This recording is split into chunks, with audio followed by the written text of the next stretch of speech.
to talk about the blood.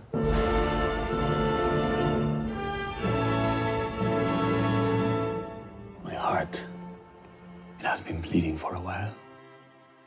And I think your voice is the only thing that can save it.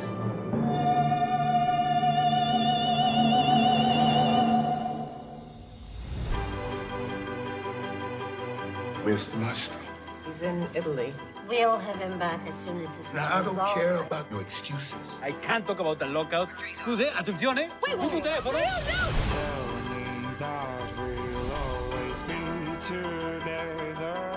The family is dying! The family is broken. The spell is broken. You can't tell the orchestra that they're your family and then just leave them. I love you, Conchina. You left your orchestra. You will leave me. Nunca sabré. Cabrona. I cannot sing what I do not feel. They're all crazy. Yo-yo ma wannabe? Yo, ma. Yeah. Yo, mama, yo, ma. Hey, you know what? What'd you say? Sometimes I have trouble with your accent. Can't you see that we're dead until we wake up? You really do want to conduct. Can you help me? All your dreams are about to happen now. She cut his hair off. I've wanted to do that for a long time. What do we want? You keep us waiting, losing our minds. Where are we gonna play? Are you ready for the changes I like? I think they're already happening. Signorina. Grazie mille. Remember to get there early because it's gonna be a shit show. Oh my God. Thanks, everybody. Mozart in the Jungle Season 3. Congratulations, guys. Give it up one more time. I was very lucky. Amazon sent me, I think, all episodes of the Season 3, and I got to watch about 9 of them today. They're fantastic. I try not to give anything away. It's really wonderful, and what I liked about it so much is that, like all great shows, when they hit their 3rd season, it feels like the writers start writing for the actors and sort of know what they're good at and what they like doing, and it adds a new dimension and humanity to the characters. No longer are they an idea, they all of a sudden feel fully fleshed out human beings. Did it feel like that for you when you guys were getting the scripts for Season 3? Did it feel different for you? Yes, I think it felt like we were going onto a natural journey where we left off. It was in the 2nd season we leave everything in a bit of a, in an impasse because there's a lockout and there's stuff going on that the orchestra cannot continue. So all of a sudden, the first thing we see in the 3rd season is water, beautiful buildings, a bicycle in the water, and I love that image. Rodrigo looking for La Fiamma of the character that is played by Monica Bellucci, basically the characters are finding themselves in this season. No, I think that's like an ongoing theme. They're finding themselves and they're finding a center, a home in a way. And Monica, you are the new person in the show this season. You are a diva. You are the diva. Actually, I have to say that Mozart in the Jungle is very known in Europe too. So I was very happy to be part of this amazing team, to work with this amazing cast, and to play this role of, as you say, a diva, but she's also very childish. And she's known for her voice, full of passion.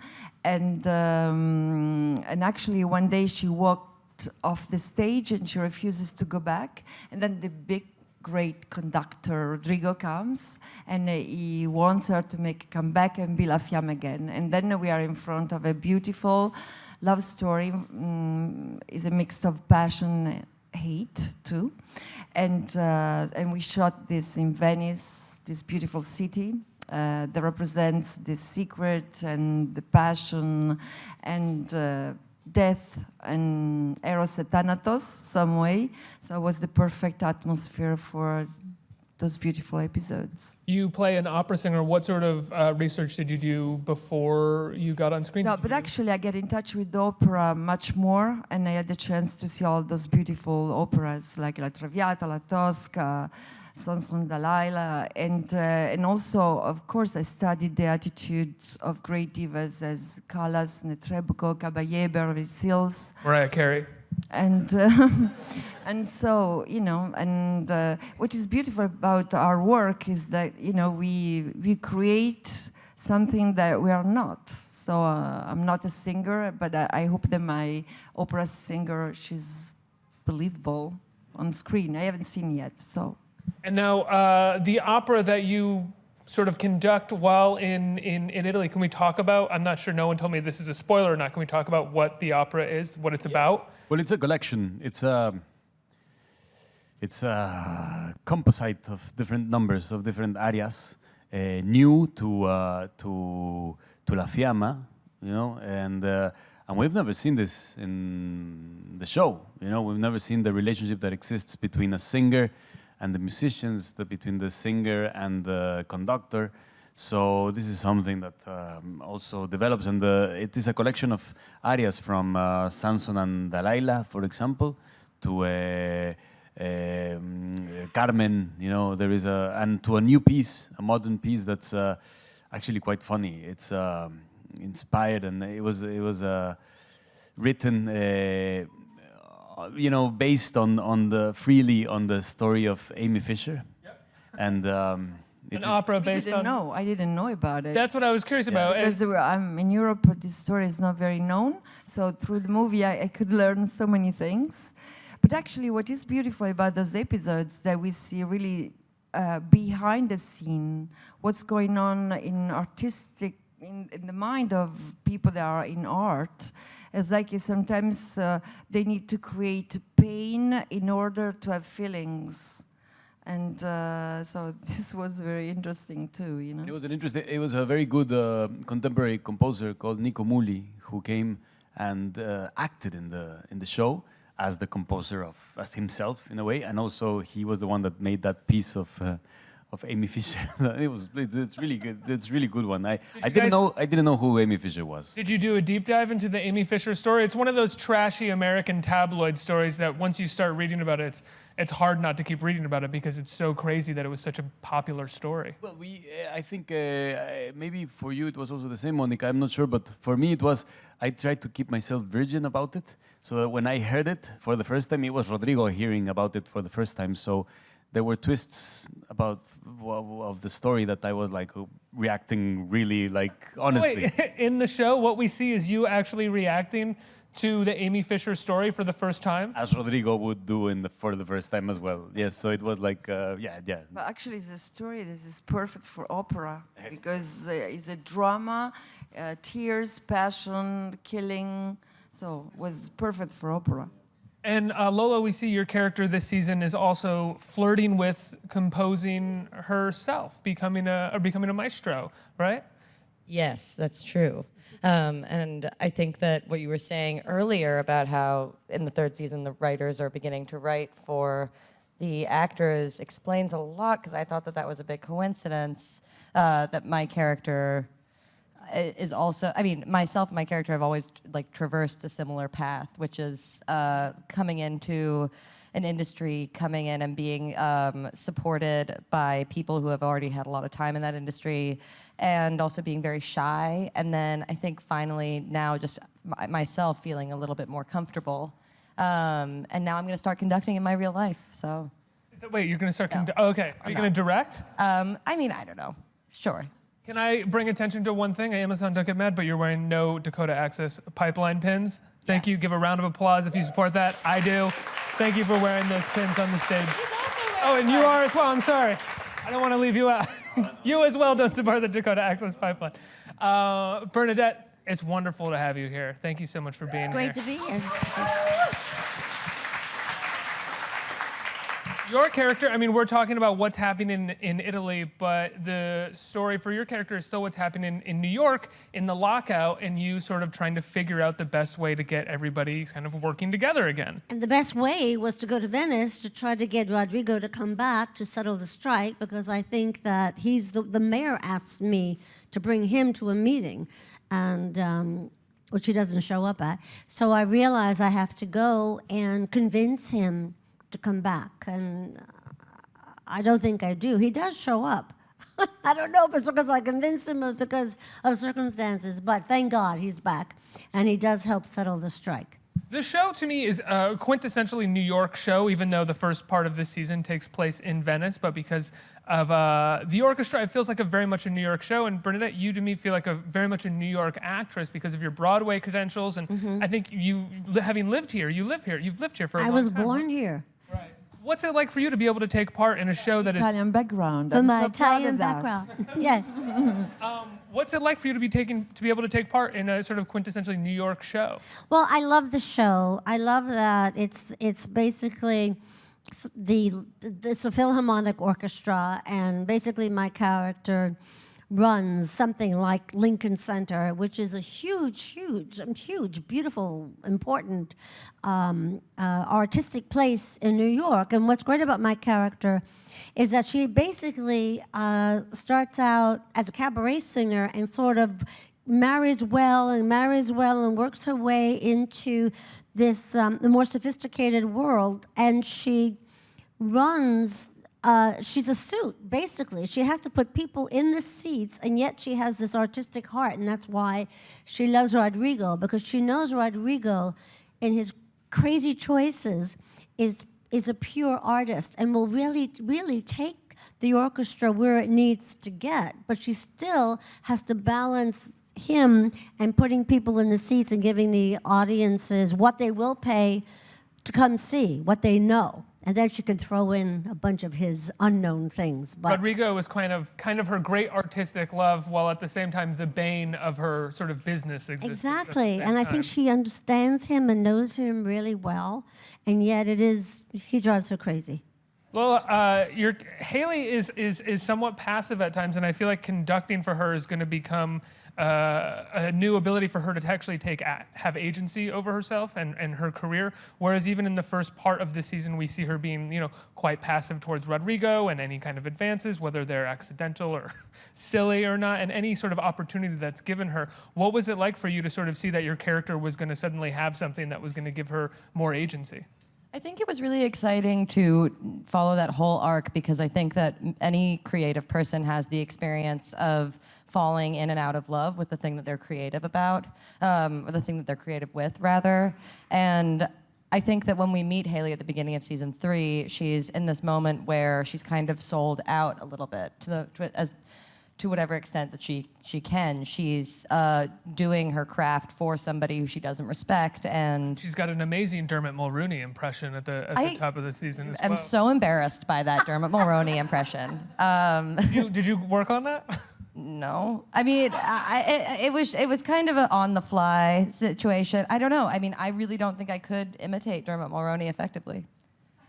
I can't do it. No, I cannot do a Dermot Mulroney impression. It's not like a specific enough kind of like. Yeah, I mean, I've done other embarrassing things on this show. I feel like I'm always like knocking things over, or like now vomiting everywhere, or I don't know. I vomit in the first episode on stage. But not on screen.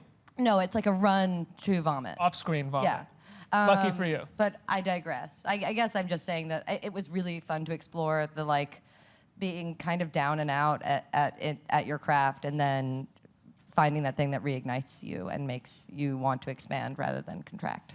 What was it like getting to shoot the first part of the season in Venice? It was beautiful. I mean, it's one of the most incredible places on earth. The city is alive with people walking from all over the world. A lot of people live there as well, and it's interesting how the dynamic of the city kind of shifts, between the day and the night. The water, flowing is just, I don't know, a hub of energy, happening. So it is a wonderful place to be. It is great to sleep in Venice, actually. I don't know. I ended up sleeping really well. I don't know. It was one. Yeah. Sound of the canals or something. Yeah, I don't know. Actually, the absence of sound of any cars. Just the sound of singing gondoliers. Oh, they yeah, do that's sing. It's like not a joke. Like you will wake up to a man singing very loudly. Throughout the course of the evening? No, just in the early morning. Oh, in the early morning. 6 a.m. Yeah. But it was wonderful to be with all the Italian crew as well, because they were incredible. They were so nice and so loving and so kind. And we worked a lot, no? Also, like we were shooting, like proper times. Yeah. Monica, is it tough playing an opera singer? It's such a specific career. It's such a specific thing that opera singers do. What was it like having to portray one? What is incredible is to have an instrument inside you. If the instrument doesn't work anymore, it's just you that you don't work anymore. So it's so attached to yourself. You are your own instrument. So that's the drama in the film, actually. And the problem is that this woman, at a certain point, she feels that her voice is not the same anymore. Actually, as simple as that, her voice is getting old. And that's why she go away. And then Rodrigo comes and gives her a new confidence in herself, and she proves to herself that she can still sing.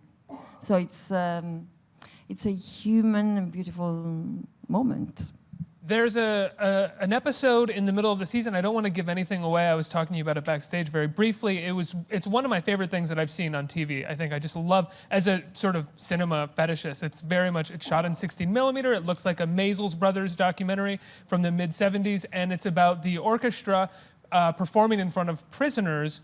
I guess I might be stupid. They're inmates. They're not prisoners because they're Thank you. at Rikers, just to be clear about Were that. they actually at Rikers? Were there actual inmates that were Yes. interviewed, that were performed? That's what I wanted to know. That's incredible. Can you talk about that episode and putting that together? Yeah, I have my hesitations about it at first because of the state of mass incarceration in the United States right now. But then I was hearing more about organizations like Shakespeare Behind Bars and CODA, which is another organization that brings classical music into spaces like that. And I think that it's really incredible work. And I also think that something to keep in mind about an institution like Rikers is that 90% of the inmates actually have not been tried yet. They are there either as innocent people or because they can't afford to make bail. So it felt like something really beautiful to be able to give them an experience. And also to share in that experience. And the way that we shot that episode that was different from the other performances that we shoot was we actually did like 2 performances. So as a non-musical member of a real orchestra, I just got to like sit and watch both and listen to the orchestra and also watch the inmates' experience of it. What was that like? I mean, it was awkward in a lot of ways because there wasn't really much. I mean, as is usual in a performance, you don't really interact with your audience so much. But every guest that we had at our performance was there because they had about 3 months of good behavior, and it was like, it was jilted and there was applause and I don't know. But the music really connected. Yeah. The music really connected, and that's when all of a sudden we enter a world of fantasy in a way, of how do we create our lives, how do we live our lives. I mean, it is a moment of reflection, but it is a moment how to reinvent yourself, and I think we were all living that whilst performing it. Also, we were doing very specific pieces that were very beautiful. I mean, Messiaen pieces from Turangalila, or from Quartet of the End of Time. So all these pieces talk about the freedom of song, the freedom of achieving that freedom that is not necessarily a physical freedom. It can be up here, it can happen up here. So it is an interesting, reflection, and to share that with the inmates was fascinating. Was a great experience. Strange place because I mean the place is weird, particularly because there's an airport right there, as well. And it's shot like it's, I don't know, like 15 minutes from here, so it is, I don't know, it was a moving experience, and we captured it on 16 millimeter with a documentary experience with many cameras, and us realizing that we were on a documentary moment, right? Because we were on the character all the time.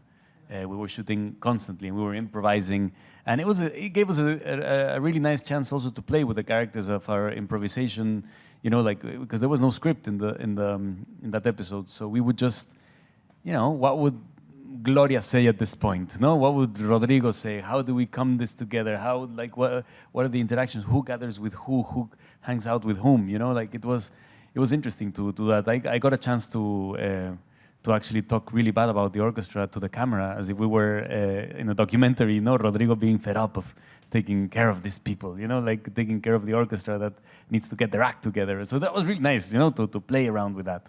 And it's written and directed by Roman Coppola, who's one of the originators of the show.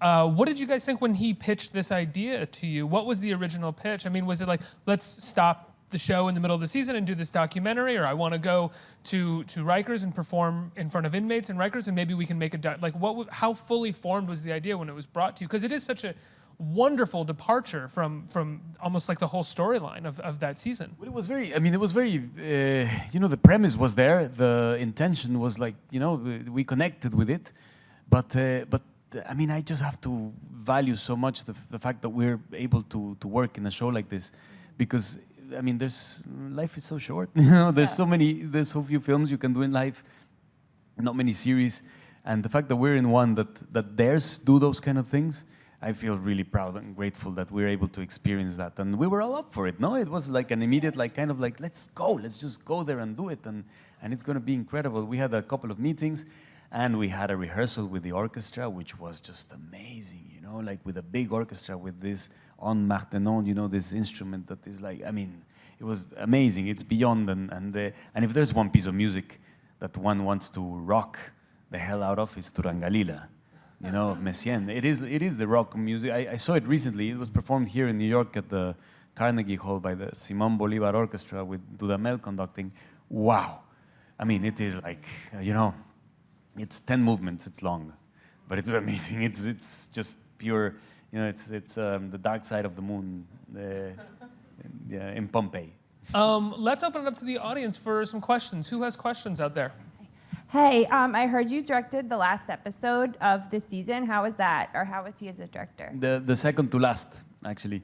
It was great. It was like I mean, I use a very simple simile to say how it was like, but it's like if we all lived in the same house, and all of a sudden on Friday I get to cook, and I get to decide like. So you okay, so I'm gonna, everyone's gonna play like they're listening to me, So that was the feeling, and to play with your family, it's incredible because there were places we could explore, there were places we could, work out. There is also an innate kind of connection, complicity, that we help each other out and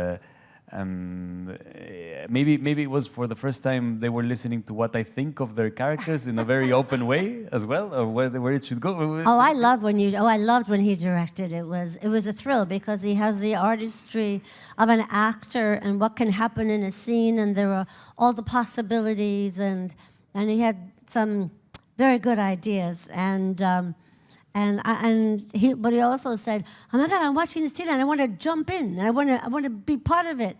But it was great. I loved it. I hope you do it again. I hope so. That'd be great. But did you? Sorry, I'm gonna ask in front of everybody now.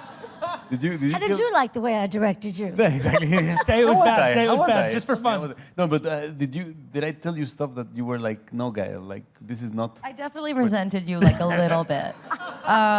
No, but it was. There we go. It was another. Play it up. But it was also really, really fun, and I had such a great time. But no, it added another element of reality to the many parallels I think that there are between like being an actor and being a member of an orchestra versus being a director and being a conductor. So it was pretty great to have that real life experience, and it definitely shed light on like how would I feel if this person was telling me what to do all the time. Next question. Gael, what is it like to be back on TV after so many wonderful movies? One of my favorites, El Crimen del Padre Amaro. Well, it is TV, but it is. I mean, now TV is another thing, no? Altogether. I don't know why it's even called television anymore. I mean, because it's like, it's just. I mean, this is a free form of cinema in a way. I mean, like what we were talking about. This documentary this episode that happens like this. It's like a 5-hour film with intermissions, in a way. And we shoot it with a lot of rigor, with a lot of excitement as well. And we might as well, because we're doing something about music. We're doing very kind of abstract as well. We're dealing with abstract passions that move in the world of music. What happens behind doors. So I don't know. We get a chance to experiment, and we just think. I mean, I think we just need to fly even more the next time, you know, because we're like we got places to go still if we do another season, which would be nice. I wonder with TV, specifically Amazon, or you know, with shows that are on Amazon moving so close towards what the filmmaking experience is like, if at a certain point it is nicer to make one of these shows over the course of 3 seasons rather than making a film, because you get to develop this character, you get to be with this character and stay with them, and it also feels like shooting lots of films about this character. Whereas if you make one movie about a character, I was saying this to someone yesterday, you have 20, 30 days to really get it right, not 3 seasons over the course of time. Now that TV has moved closer towards film in terms of the production value, does it feel better for you as an actor doing TV versus film? Do you get more out of it? It feels different. But there is something really nice, no? About going back to the characters, right? I mean, I don't know. I wonder I wonder where La Fiamma is going to be playing next. Okay, but you know, yeah, it feels different, but it's a nice feeling. It's a nice feeling to recover. I really love the characters. I think we have time for a few more questions. Next question. Hi, thank you guys for being here. So shooting in Venice sounded amazing. Is there any, and this question is for everyone, is there any kind of dream locations you guys would love to shoot in the future? Go ahead, you started. Oh, we got this question in the Q&A earlier, and I screamed Mexico, and everyone was like, we just shot there. Yeah, and then I was like, oh. But I'd go back to Mexico City. Well, Monica mentioned New Zealand, and I've always wanted to go to New Zealand. I've been to Australia, but New Zealand is supposed to be so beautiful. Although they did just have an earthquake, I think, didn't they, in New Zealand? So maybe we'll skip that one this year. And then, but there's so many places in the world. Maybe Tokyo. Who knows? Who knows? Monica, what about you? Wherever, Napoli, Naples. I love Naples, so beautiful. Anyway, what I can say is that I haven't done much TV, so this was really a new way to work for me. Was so, you have to be ready for improvisation and to work with 3 different directors. Because when you make a movie, you create an intimacy, no, with the director. And here, you create an intimacy, and then 2 days after, you work with someone else, and then with someone else. But we had 3 great directors, and so it was easy. But really, completely new way to work. I think we have time for one more question from the audience. But before that, I have to ask, Bernadette, I can't have you on the stage and not ask you about The Jerk. I'm sorry. It's just, it's one of my favorite movies of all time. What would you like to know? I went back and was rewatching moments of it before you came on, and as I was watching, I was like, these jokes are so silly. How did anyone make it through any takes on this movie? Because the jokes are so over the top and like they're so silly. You know, I used to ride to work with Steve and Carl Reiner, our director, in the car, and they used to write it on the way to work sometimes. I have a great idea. How about that the first time we met really feels like, we've only been on each other a week, but it really feels like 3 years because the first hour felt like a week, and then it goes on and on.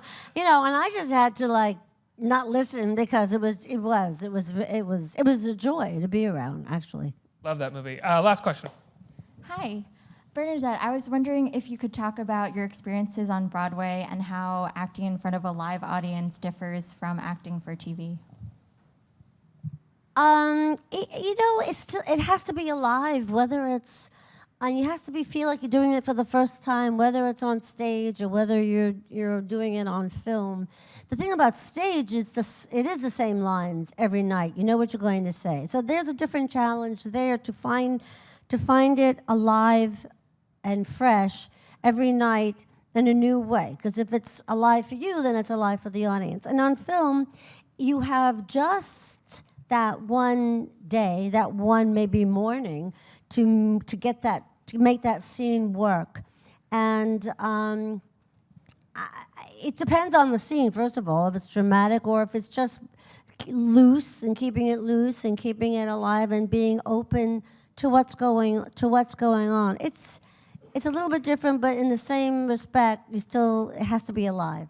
You know, that's what it has to be. Guys, I have to let you go. The show is back, or season 3 is on December 9th, right? And you can watch all of them in its entirety, as per the usual with Amazon. And it's so fantastic. Congratulations on a great season of a great show, guys. Thanks so much for being here. Thank you. Oh, I can't wait to see